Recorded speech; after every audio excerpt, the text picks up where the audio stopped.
UDF അധികാരത്തിൽ വന്നാൽ എങ്ങനെയാ ജമാഅത്തെ ഇസ്ലാമി ആഭ്യന്തരമന്ത്രിയാവുക? അതിന് വല്ല സാധ്യതയുണ്ടോ? നടക്കാത്ത കാര്യമാണല്ലോ. ഞാനതാ പറഞ്ഞത്, ഇല്ലാത്ത കാര്യം മാനസികമായി കണക്കാക്കിയിട്ട് ഇത് ഞാനല്ല, ചോദ്യം ചോദിച്ചാൽ ഞാനതല്ലേ പറഞ്ഞതാ. ആര് പറഞ്ഞാലും ഞാനതല്ലേ എന്നോട് പറയുന്നു. ഞാൻ നേരത്തെ എന്നോട് പറഞ്ഞല്ലോ, സാങ്കല്പിക ചോദ്യം ചോദിക്കുക, എന്നിട്ട് സാങ്കല്പികമായ ഉത്തരം എന്നെ കൊണ്ട് പറയിപ്പിക്കുക.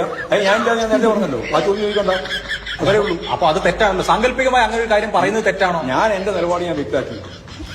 AK ബാലൻ പറഞ്ഞു, എന്റെ നിലപാട് ഞാൻ വ്യക്തമാക്കി. സാങ്കല്പികമായ ചോദ്യവും സാങ്കല്പികമായ ഉത്തരവും ഞാൻ പറയാൻ ഉദ്ദേശിക്കുന്നില്ല. സാങ്കല്പികമല്ല, AK ബാലൻ പറഞ്ഞതാണ്. ആര് പറഞ്ഞാലും അത് റിയാലിറ്റിയാണ്. ആര് പറഞ്ഞാലും ഞാൻ ആ സാങ്കല്പിക ഉത്തരവില്ല. അപ്പൊ അന്ന് ആ പരാമർശത്തോട് യോജിക്കുന്നില്ല. ഏറ്റവും കുറഞ്ഞത് അത് പറയാനോ. ജമാഅത്തെ ഇസ്ലാമി ആഭ്യന്തരമന്ത്രിയാകുമെന്ന പരാമർശത്തോട് യോജിപ്പില്ല. അല്ല, അങ്ങനെയല്ല ഞാൻ പറഞ്ഞ അർത്ഥം.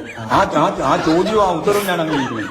വെള്ളാപ്പള്ളി നടച്ച കഴിഞ്ഞ ഒരു വർഷമായിട്ട് നിരന്തരമായി ന്യൂനപക്ഷത്തെ വേദനിപ്പിക്കുന്ന പരാമർശങ്ങൾ നടത്തിക്കൊണ്ടിരിക്കുകയാണ്. ന്യൂനപക്ഷത്തെ അല്ല, അതിൽ രാഷ്ട്രീയമായ കാര്യങ്ങളുണ്ട്, വർഗീയമായ പ്രശ്നങ്ങളുണ്ട്. അതിലൊക്കെ വേർതിരിവോടുകൂടി കാര്യങ്ങൾ മനസ്സിലാക്കുമ്പോൾ നമുക്കത് മനസ്സിലാവും. രാഷ്ട്രീയ